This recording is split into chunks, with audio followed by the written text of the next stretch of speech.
একেবারে প্রশাসনিক ক্ষেত্র থেকে পরিবর্তন ঘটেছে এবং তার মধ্যে অবশ্যই উল্লেখযোগ্য স্বাস্থ্য ক্ষেত্র, যেখানে এতদিন বিগত সরকারের সময় স্বাস্থ্য ক্ষেত্রে বারবার অনিয়মের কিন্তু অভিযোগ এসেছে, সেখানে এবার একেবারে গুরুত্বপূর্ণ পদক্ষেপ নিল নতুন সরকার, বিজেপি সরকার।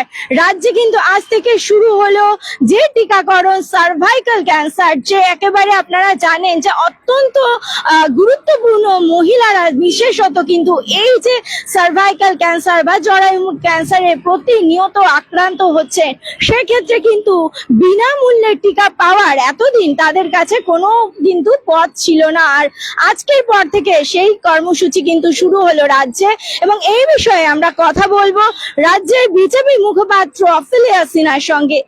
দিদি, এই যে আজ থেকে রাজ্যে শুরু হলো যে টিকাকরণ পদ্ধতি সার্ভাইকাল ক্যান্সার নিয়ে, আপনি জানেন যে মূলত মহিলারা যে এই ক্যান্সারে আক্রান্ত হন এবং সাফার করেন, এই বিষয়ে কি বলবেন? দেখুন, পশ্চিমবঙ্গের ক্ষেত্রে যেটা সত্যি বলছি, 14 বছরের মেয়েদের থেকে শুরু করা হয়েছে, প্রত্যেক তরুণী পাবে। একেবারে কেন্দ্রীয় সরকার এবং রাজ্য সরকারের যৌথ ব্যবস্থাপনা এবং যেটা বলা যায় উদ্যোগে এই কর্মকাণ্ড যেটা নেওয়া হয়েছে মহিলাদের হিতার্থে। সবচাইতে বেশি মহিলারা যে ক্যান্সারে আক্রান্ত হন সেটাই হচ্ছে জরায়ুর যে মুখের ক্যান্সার বা সার্ভাইকাল ক্যান্সার। এটার জন্যই কিন্তু আমাদের এই এইচপিভি যে ভ্যাকসিনটা, এটার ব্যবস্থা করা হয়েছে এবং এই এইচপিভি ভ্যাকসিনটা সম্পূর্ণ বিনামূল্যে, যেটা সত্যি পশ্চিমবঙ্গে সরকার পরিবর্তন না হলে একেবারেই অসম্ভব ছিল। এবং বর্তমানে যেটা স্থির করেছেন আমাদের রাজ্য সরকার, মাননীয় মুখ্যমন্ত্রী এবং স্বাস্থ্য দপ্তর, সেই ক্ষেত্রে মোট প্রায় 7.5 লক্ষ মহিলা মানে যুবতীদের এই ভ্যাকসিনটা দেওয়া হবে। আর আজকেই মানে এটা অনলাইনে যেহেতু উদ্বোধন হয়েছে, তার সঙ্গে প্রত্যেকটি জেলায় জেলায় 235টি কেন্দ্রে, 235টি মোট কেন্দ্রে যে স্বাস্থ্য কেন্দ্রগুলো, হসপিটালগুলো রয়েছে সারা রাজ্য জুড়ে আজকে প্রত্যেকটা জায়গায় কিন্তু এই কর্মসূচি অনুষ্ঠিত হয়েছে। আর আগামী 3 মাস ধরে এই কর্মসূচি চলবে এবং 7.5 লক্ষ তরুণী এই পরিষেবা পাবে। কারণ এই মরণঘাতী রোগের হাত থেকে বাঁচা প্রচন্ড ভাবে মহিলাদের, এটা তো কেউ সত্যি খরচ করে নেওয়া সম্ভব নয়। সত্যি পশ্চিমবঙ্গের মহিলারা আজ উপকৃত হয়েছেন এবং আমরা সাধুবাদ জানাই। তার সঙ্গেও আজকে 100টা বেডের উদ্বোধন হলো অনলাইনে। এইভাবে প্রত্যেকটা কর্মসূচি, যেখানে আজকে আমাদের মুখ্যমন্ত্রী খুব পরিষ্কার করে মাননীয় শুভেন্দু অধিকারী বলে দিলেন, সঙ্গে রাজ্য সভাপতিও বললেন যে এই যে কাটমানির সরকার ছিল বিগত দিনে, তারা যেমন স্বাস্থ্য পরিষেবাকে ভঙ্গুর করে দিয়েছিল, চারিদিকে এখানে টাকা নেওয়া, চারিদিকে একেবারে হসপিটাল মানে টাকার রোজগার করছে দালালরা। এই দালালের সিন্ডিকেটটা কিন্তু পুরোপুরি বন্ধ। যদি কোনো জায়গা থেকে খবর পাওয়া যায় এরকম টিম থাকবে, তার কিন্তু শাস্তি হবে। আর কোনো ধরনের দুর্নীতি চলবে না স্বাস্থ্যের ক্ষেত্রে বা কোনো ক্ষেত্রেই, রাজ্যের কোনো ক্ষেত্রেই না। সে স্বাস্থ্য থেকে শিক্ষা, সর্বত্র কিন্তু এবার সুশাসন আছে এবং যেখানে অন্যায় জিরো টলারেন্স, এটাই জানিয়ে দিয়েছেন। দিদি, এখানে একটা প্রশ্ন থাকে যে এই যে সার্ভাইকাল ক্যান্সার, এটা তো মানে কোনো একটি মারণ রোগ, সকলেই আমরা জানি, কিন্তু এর তো আর কোনো সময়সীমা নেই যে এবছর শুরু হয়েছে বা তার আগে শুরু হয়েছে করোনার মতো। কিন্তু প্রশ্ন হচ্ছে যে এতদিন কেন এই ব্যবস্থা দেশে বা রাজ্যে ছিল না? রাজ্যে ছিল না কারণ রাজ্যে দেখুন আয়ুষ্মান ভারতের কার্ডটাই আসতে পারেনি। সেখানে নারীরা সুরক্ষিত থাকবে।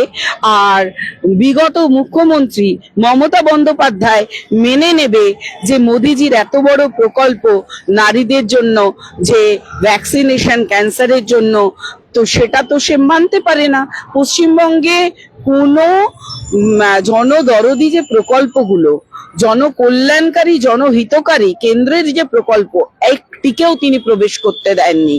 অনুপ্রবেশ চলছিল, কিন্তু জনহিতকারী যে প্রকল্পগুলো সেগুলোর প্রবেশ বন্ধ ছিল, যার জন্য পশ্চিমবঙ্গের তরুণীরা বঞ্চিত ছিল।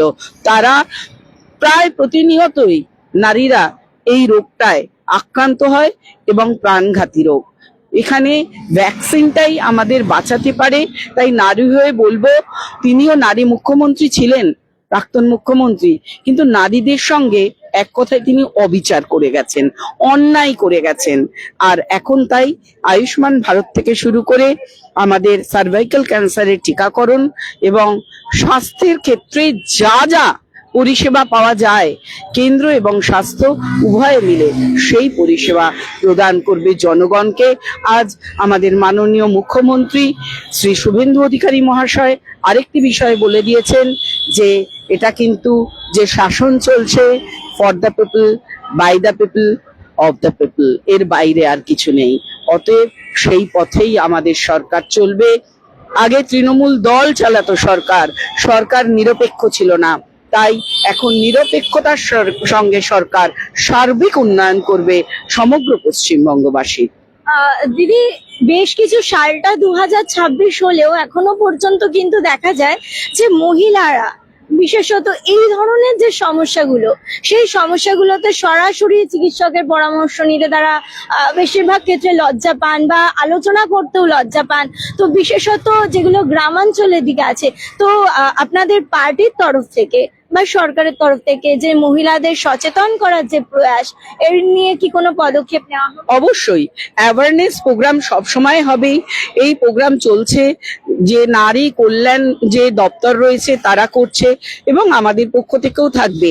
যেমন নারীদের ক্ষেত্রে স্তন ক্যান্সার, এটা ডিটেক্ট করার জন্য যে টেস্ট, তো সেই টেস্টেরও কিন্তু বিনামূল্যে ব্যবস্থা করা হচ্ছে। তো সমস্ত দিক থেকে সরকার, এই যে আমরা এতদিন শুনে এসেছি নারীর ক্ষমতায়ন, নারী সুস্থ না থাকলে তার ক্ষমতায়ন কিসের? তাই নারীর শারীরিক, মানসিক, সামাজিক তিনটে ধরনের সুস্থতা অত্যন্ত কাম্য। এবং এই বর্তমান যে সরকার, এই সরকার আমাদের ভারতীয় জনতা পার্টি যে সরকার স্থাপন করেছে পশ্চিমবঙ্গে, একমাত্র সেই সরকারই কিন্তু ভেবেছে নারীদের কথা এবং প্রথমে এসেই নারীদের জন্য বিভিন্ন ব্যবস্থা যেমন নিয়েছেন, স্বাস্থ্যের ক্ষেত্রে, সামাজিক যে সমস্ত পরিষেবা, যেমন বিনামূল্যে বাসে যাতায়াত, এটাও কিন্তু খুব গর্বের বড় বিষয়। অনেক নারীর কিন্তু দেখা যায় যে বাচ্চাদের যারা স্কুলে নিয়ে যায়, এটা আমরা চোখের সামনে দেখতে পাই, তারা বাড়িতে খেতে আসেন না, টাকা দিতে হবে দুবারের, তারা কিন্তু ওখানে বসে থাকেন, তারা বাড়ি ফেরেন না, বাচ্চাকে একেবারে নিয়ে ফেরেন, কিন্তু তারাও এখন বাড়ি আসবেন, খাবেন, আবার যাবেন, সেটাও কিন্তু তাদের স্বাস্থ্যই রক্ষা হবে। প্রশ্ন যোগ করি, সেটা হচ্ছে এই যে সরকারি বাসের কথা বললেন, এখানে কিন্তু বহু প্রশ্ন উঠতে শুরু করেছে। যেহেতু সম্পূর্ণ মহিলাদের জন্য ওটা ফ্রি করা হয়েছে, তো অনেকেই বলছেন যেসব পুরুষ মানুষ বাইরে চাকরি করছে বা বেসরকারি চাকরি করছে, কম খরচে ইনকাম করছে, তো সেই জায়গায় দাঁড়িয়ে যদি একজন মহিলা বেসরকারি সংস্থায় কাজ করে তার থেকে বেশি অনেক টাকা ইনকাম করছে, কিন্তু সে শুধুমাত্র মহিলা হওয়ার সুবাদে সরকারি বাসে একটা ফ্রি যেতে পারছে, তো কোথাও গিয়ে কি একটা বৈষম্যের প্রশ্ন উঠছে? না, নারীর ক্ষমতায়ন, দেখুন আমরা যদি সেই বৈদিক যুগ দেখি, তখন হয়তো পুরুষতান্ত্রিক ছিল না সমাজ, মাতৃতান্ত্রিক ছিল, পিতৃতান্ত্রিক সমাজ ছিল না। তারপরে যে পুরুষের কোপে পড়েছে মহিলারা এবং সেখান থেকে নারীর ক্ষমতায়ন, সেই জায়গায় পরিপূর্ণতা পাওয়ার এখনো বাকি আছে। সেই পরিপূর্ণতা পেয়ে গেলে নারীর জন্য হয়তো আর তখন কিছু করতে হবে না, কিন্তু এখন প্রয়োজন আছে, নারীদের এগিয়ে নিয়ে যাওয়ার প্রয়োজন আছে। অনেক নারী এমন আছেন যাদের স্বামীদের কাছে হাত পাততে হয় এখনো, তাদের জন্য কিন্তু সত্যিই প্রয়োজন আছে। নারীরা সগর্বে মাথা তুলে সর্বত্র বিচরণ করতে পারবে। এখানে পুরুষের অধিকারের তো খর্ব হওয়ার কিছু না, আগে যা ছিল তাই আছে, পুরুষের অধিকারে তো কিছু নেই। আর যারা আগে দিব্যাঙ্গরা পেতেন তারা পাবেন। তো সব জায়গায় সবকিছু ব্যবস্থা আছে।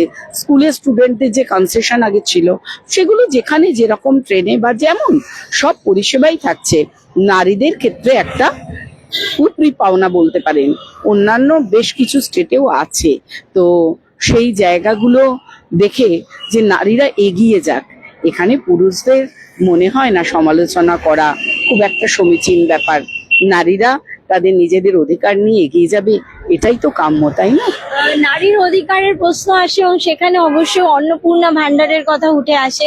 তো অন্নপূর্ণার ভান্ডার নিয়েও কিন্তু বেশ কিছু প্রশ্ন উঠছে যে কেন 12 পাতা 13 পাতার ফর্ম ফিল আপ করতে হবে অন্নপূর্ণার ভান্ডার পেতে, বিশেষত কিন্তু তৃণমূল থেকে এই কটাক্ষ আসছে, কি বলবেন এই বিষয়ে? 12 পাতা 13 পাতার ফর্মটা হয়তো ফিল আপ করতে হতো না যদি না পুরুষেরা লক্ষ্মীর ভান্ডার পেত বিগত সরকারের আমলে। এই 12 পাতার 13 পাতার ফর্মটা ফিল আপ করতে হতো না যদি না বিদেশিরা এই লক্ষ্মীর ভান্ডারের সুবিধাটা পেত। কারণ যারা আজ হাকিমপুর বর্ডারে বসে আছেন, যারা ভোটাধিকার যাদের ছিল না, যারা প্রকৃত ভারতবাসী নয়, পশ্চিমবঙ্গের ভোটার নয়, তারা পর্যন্ত যদি লক্ষ্মীর ভান্ডার পায়, তো সেখানে 12-13 পাতা একটা ফর্মে করা খুবই যুক্তিপূর্ণ। বিবিধ বিষয় পুঙ্খানুপুঙ্খ নথিপত্র এবং তার বিবরণ অত্যন্ত গুরুত্বপূর্ণ, যার দ্বারাই কিন্তু এই চাল থেকে কাঁকরগুলোকে বেছে ফেলে দেওয়া সম্ভব হবে। কারণ চাল আর কাঁকর সর্বত্র মিশিয়ে রেখেছেন এই বিগত সরকার, তৃণমূল সরকার। কেবল তারা ভোটের রাজনীতি করার ফলে কাদেরকে তোষণ করেছেন? সংখ্যালঘু বহিরাগত রোহিঙ্গা এবং বাংলাদেশিদের। অধিকাংশ তারা একজনের নামে 3টে অ্যাকাউন্ট, একজন পায় 3টে লক্ষ্মীর ভান্ডার, কিন্তু অন্নপূর্ণা যোজনা তো একজনের নামে 3টে হতে পারে না। 3000 টাকা প্রতি মাসে তারাই পাবে যারা পশ্চিমবঙ্গের নারী, যারা পশ্চিমবঙ্গের ভোটার, যারা ভারতবাসী, তারাই পাবে। ফরেনার প্রীতি আমাদের অত নেই। ফরেনাররা আসবেন, যাবেন, ঘুরবেন, ভিসা যতদিন থাকবে তারা থাকবেন, তাই না? খাবেন দাবেন সবই করবেন, কিন্তু তার মানে অন্নপূর্ণা যোজনাটা পাবেন না, তাই না? এটা আমাদের টাকায় রেশন খেয়ে গেছে যারা লক্ষ্মীর ভান্ডার নিয়ে গেছে, যারা সেটার পুনরাবৃত্তি যাতে না হয় সেই জন্যই 12 পাতার 13 পাতার ফর্ম বানাতে বাধ্য হওয়া হয়েছে। যে কাজ 1 তারিখ থেকে শুরু করার কথা ছিল জুন মাসের, করতে গিয়ে দেখা গেছে কেঁচো খুঁড়তে সাপ বেরিয়েছে, অ্যারেস্ট হয়েছে পুরুষেরা, দেখেছেন আপনারা, তারা লক্ষ্মীর ভান্ডার পেত। এর চেয়ে কলঙ্ক আর কি আছে? পশ্চিমবঙ্গের মাথায় যত ভাবে কালিমা লিপ্ত করা যায় পশ্চিমবঙ্গকে, তার মাথায় যত পাপের বোঝা চাপানো যায়, গ্লানি যুক্ত করা যায়, গ্লানি মুক্ত নয়, তা মমতা বন্দ্যোপাধ্যায় করে গেছেন। এবার তার থেকে তো আমাদের পরিত্রাণ পেতে হবে। প্রকৃত যারা গ্রহীত, যারা প্রাপক, যারা পাবেন এই অন্নপূর্ণা যোজনা, তাদের জন্যই কিন্তু এই কাজ করা এবং এই পাতাগুলো এতগুলো করতে বাধ্য হয়েছে। নইলে তো ম্যাপিং করে করে দেওয়াই যেত, সেটা করতে গিয়েই তো বোঝা গেছে সম্ভব নয়। দিদি, আপনি জানেন যে 1 আগস্ট থেকে জনগণনা শুরু হবে এবং একই বিষয়ে কিন্তু আজ শ্রমিক ভট্টাচার্য একটি বার্তা দিয়েছেন এবং কার্যত মুখ্যমন্ত্রী শুভেন্দু অধিকারীর কাছে তিনি আবেদন করেছেন যে এই যে জনগণনা, বিশেষ করে পশ্চিমবঙ্গের যে ক্রমবর্ধমান জনসংখ্যার পরিমাণ, সেই দিকে কিন্তু তিনি নজর রাখার কথা বলেছেন। এই বিষয়ে কি বলবেন? হ্যাঁ, দেখুন, জনবিস্ফোরণ আমরা কেউ চাই না, তাই না? আমাদের এই যে পার ক্যাপিটা ইনকাম, এটা তো যত জনগণ বাড়বে, জনসংখ্যা বাড়বে, সেটা তত কমবে, তাই না? সেই ইনকাম বাড়াতে গেলে আমাদেরকে যেমন একটা জনসংখ্যার উপরে হ্রাস টানতে হবে, সেই হ্রাস টানার সঙ্গে সঙ্গে, জনসংখ্যায় হ্রাস টানার সঙ্গে সঙ্গে শিল্পায়ন করতে হবে, প্রত্যেকের হাতে উপযুক্ত কাজ দিতে হবে। আপনি বলুন না, আপনার বাড়ির সদস্য যদি 100 জন হয়, তাদের সবার হাতে আপনি কাজ দিয়ে পেটে ভাত দেয়া কতটা কঠিন, কিন্তু 5 জন হলে সেটা অনেক সহজ। তাহলে প্রকৃত যারা আমাদের ভারতবাসী, সেই জনগণনায় যেটা উঠে আসবে, সেখানে অবশ্যই অনুপ্রবেশকারীরা যেমন বাদ যাবে, তেমন জন্ম নিয়ন্ত্রণের ব্যাপারটাও আসবে, অবশ্যই আসবে। কেউ ধর্মের দোহাই দিয়ে একেবারে জন্মের ক্ষেত্রে কোনো নিয়ন্ত্রণ রাখবেন না, সেটা হতে পারে না কখনোই, সেটা রাষ্ট্রের পক্ষে হিতকর নয়। দিদি, যে স্বচ্ছ অ্যাপ আজকে চালু হলো এবং বলা হচ্ছে যে 1 সেপ্টেম্বরের পর থেকে যে কলকাতার রাস্তাঘাটে, শুধু পশ্চিমবঙ্গে রাস্তাঘাটে নোংরা আবর্জনা ফেললে জরিমানা হবে, কতটা কলকাতায় মনে হয় যে পশ্চিমবঙ্গে কতটা কার্যকর হবে? এই যে আমাদের পশ্চিমবঙ্গ বলতে যে রাস্তাঘাটের ছবিটা আপনি জানেন, বিভিন্ন জায়গায় আবর্জনা ফেলা, তো কি আদতেও কি মানুষের মধ্যেই পরিবর্তন আসবে বলে মনে হয়? শুনুন, পরিবর্তন এমনি আসে না, পরিবর্তনকে আনতে হয়। তার জন্য সুশাসন, আইন প্রণয়ন করতে হয়, জরিমানা করতে হয়। মানুষ একদিন করবে, দুদিন করবে, জরিমানা কত দেবে বলুন তো? সিসিটিভি থাকবে, মোবাইল গাড়ি থাকবে, ঘুরবে, সব দেখবে তারা। চারিদিকে অত্যন্ত বিচক্ষণতার সঙ্গে সুপরিকল্পিতভাবে ব্যবস্থাপনা করা হবে, যাতে একেবারে ক্লিন সিটি থাকে আমাদের এই। সত্যি কথা বলতে কি, আমরা তো বলি আমাদের কলকাতা, আমাদের প্রাণের শহর কলকাতা। তাহলে সেই প্রাণের শহর কলকাতাকে আমরা কেন এই রকম করব, নোংরা করব? সেই চেতনা, সচেতনতা অবশ্যই আনতে হবে আমাদের সবার মধ্যে। একটা, আমরা এমনিতেই জানি যে স্বচ্ছ ভারত অভিযান হয়েছিল, তাতেও বলা হয়েছিল সব ক্ষেত্রে। আর এখন স্বচ্ছ যে অ্যাপ চালু করা হলো, স্বচ্ছতা দেখুন, রাস্তাঘাট আমরা পরিষ্কার রাখবো না, এদিকে নিজের বাড়িটা পরিষ্কার রেখে বাড়ির ময়লাটা রাস্তার কোণে এসে ফেলে যাব, এটা কখনোই একটা সুস্থ মানসিকতার নাগরিকের পরিচয় হতে পারে না। সেই ক্ষেত্র থেকে আমি বলবো, প্রত্যেকেই আমরা সমাজ সচেতন নাগরিক, আমরা যারা রয়েছি পশ্চিমবঙ্গবাসী, আর এই মহানগরী তিলোত্তমা কলকাতাকে আমরা কেন মলিন করে তুলবো? তাহলে সেই তিলোত্তমার সেই সৌন্দর্যকে আরো যাতে বাড়াতে পারি, সেই বিষয়ে আমাদের মাননীয়া অগ্নিমিত্রা পাল, আমাদের যিনি মন্ত্রী রয়েছেন, তো তিনি কিন্তু বলেছেন যে শহর কিন্তু সুন্দর রাখতে হবে, আর নইলে এই যারা পানের পিক ফেলেন, গুটখা খান, খৈনি খান, সংযত হতে হবে। তাদের যেখানে সেখানে পিক ফেললে চলবে না। এই যে পাউচগুলো চারিদিকে ছড়িয়ে ফেলে দিল, ওই খাবার খেয়ে, জলের বোতল, এগুলো যেন না হয়। তাই সব দিক থেকে যেটা খুব প্রয়োজন সেটা করা হচ্ছে, শহরকে পরিষ্কার করা। কারণ এই দূষণ আমরা ফেলে দিলাম, কিন্তু এতে দেখা যাচ্ছে পরিবেশ দূষিত হচ্ছে। আর দূষণের ক্ষেত্রে কিন্তু আমাদেরও কিন্তু জিরো টলারেন্স, কোনো ধরনের পলিউশন কিন্তু হতে দেয়া যাবে না। শহরকে পরিষ্কার রাখতে হবে, পরিচ্ছন্ন রাখতে হবে, দূষণ মুক্ত রাখতে হবে। দিদি, আজ কিন্তু অভিষেক বন্দ্যোপাধ্যায় তার বাড়িতে পৌঁছে গেলেন সিআইডি এবং তাকে নোটিশ ধরানো হলো। সোমবার তাকে ভবানী ভবনে ডেকে পাঠানো হয়েছে এবং অভিষেক বন্দ্যোপাধ্যায় তার বক্তব্য যে তাকে কেউ দমাতে পারেনি, তিনি কিন্তু মাথা নত করবেন না, এমনটাই কিন্তু তিনি বলছেন। কি বলবেন? না, তিনি মাথা নত করবেন না, পালিয়ে যাওয়ার পথ খুঁজবেন। তার ওয়াইফকে কিভাবে বেরোতে পারেন, কিভাবে তারা বিদেশ যেতে পারেন, সেই সমস্ত ব্যবস্থা করবেন। তাদের বিদেশ যাওয়া বন্ধ আছে, এদিকে বিদেশে পালানোর বন্দোবস্ত করবেন। ভাঙবো তবু মচকাবো না, হয় না। অনেক করেছেন, অনেক দেখিয়ে দিয়েছেন। 4 তারিখের পর যেমন উনি ডিজে বাজাতে পারেননি রবীন্দ্রসঙ্গীতের সুরে, তেমন আর কোনো কিছুই উনি করতে পারবেন না। ওনার ওই বড় বড় কথা এবারে একেবারে ফুল স্টপ পড়ে যাবে। অনেক বড় বড় কথা, অনেক অপমানজনক কথা আজকে পর্যন্ত উনি যেগুলো উচ্চারণ করেছেন, এরপরে ওনার কিন্তু ঘরে বসে ভাবার সময় এসছে। পিসিমা কিন্তু ঘরে ঢুকে গেছেন, পিসিমা কিন্তু বুঝেছেন, একটু হলেও তো মাটিতে নেবে তিনি রাজনীতিটা করেছেন। উনি তো রাজপুত্রের মতো এসছেন যুবরাজ হয়ে রাজনীতি করতে, একেবারে সাদা একটা শার্ট পরে নেমে পড়েছেন। রাস্তায় মাটিতে কাদায় লুটোপুটি খেয়ে তো আর রাজনীতি করেননি, আর আমাদের মতো পুলিশের মারও খাননি, জেলেও যাননি, লকআপে বন্দিও হননি। আমরা তো রাস্তায় শুয়ে থেকে রাজনীতি করেছি, রাস্তায় আমরাও অনশন করেছি, করুণাময়ীতে 17 দিন শুয়ে আন্দোলন করেছি। তো ওনার তো এরকম একটাও নজির দেখি না। আমাদের যারা নেতারা রয়েছেন, নেত্রীরা রয়েছেন, তারা মার খেয়েছেন, জেল হাজত সবকিছু করে মাটি থেকে উঠে আসা যারা রাজনীতি করে, রাজনৈতিক নেতৃত্ব, তাদের সঙ্গে ওনাকে পংক্তিতে ধরাই যায় না। উনি যুবরাজের মতন কথা বলেছেন যে রাজত্ব নেই যে যুবরাজের, রাজ্যহীন যুবরাজ। হ্যাঁ, তো রাজ্যহীন যুবরাজকে কেউ পাত্তা দেয় না, কেউ মূল্য দেয় না ওনার কথার। উনি যতই বড় বড় কথা বলুন না কেন, ওনার কথাকেও কেউ মান্যতা দিচ্ছে না। কি বললো, কি এলো গেল, উনি যা বেআইনি করেছেন তা বেআইনি, উনি কাকে সিবিআই কে তোয়াক্কা করেননি, কি কাকে করেননি, আর আজকে কেন উনি সিআইডি কে করবেন, এই ধরনের যে ওনার সব বাক্যালাম না, ইডি সিবিআই তো মনে হচ্ছে উনি পকেটে রাখেন গুঁজে, আর সিআইডি কে কোথায় রাখেন আমি বলতে পারবো না, উনি জানে।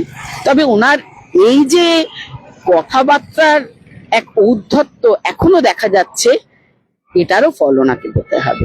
উনি অনেক করে নিয়েছেন, ওনারও কিন্তু এই যে খেলা হবে খেলা হবে ওনাদের স্লোগান ছিল, ওনার খেলা শেষ। দিদি কি মনে হচ্ছে এই যে বিজেপির যে সরকার গঠন বা বলা যায় যে বাংলায় পরিবর্তন, কোথাও গিয়ে তৃণমূলের বেশ কিছু মানুষের মধ্যেও দেখা যাচ্ছে পরিবর্তন, তাদের বিবেক দংশন হচ্ছে, তারা পথ ছেড়ে দিচ্ছেন, কি বলবেন? যদি তারা কোনোভাবে বিজেপিতে আবার আসতে চায় তো তাদের কি স্বাগত জানাবেন? কখনো না। প্রথমেই বলে দিই, তৃণমূল দলটা চোরে ভরা, ঠিক আছে? তৃণমূলের কারোর যদি 4 মে 2026 দুপুর 12টার পর অনুশোচনা হয়, অনুতপ্ত হন, তারা কেঁদে ফেলেন, ভাসিয়ে দেন, অনুরাগের ছোঁয়া যতই মনের মধ্যে থাকুক না কেন, সেই ছোঁয়া আমাদেরকে দোলাতেও পারবে না, ছোঁয়াতেও পারবে না। আমরা বলবো থেমে থাক, ওই দূরেই থেমে থাকতে হবে।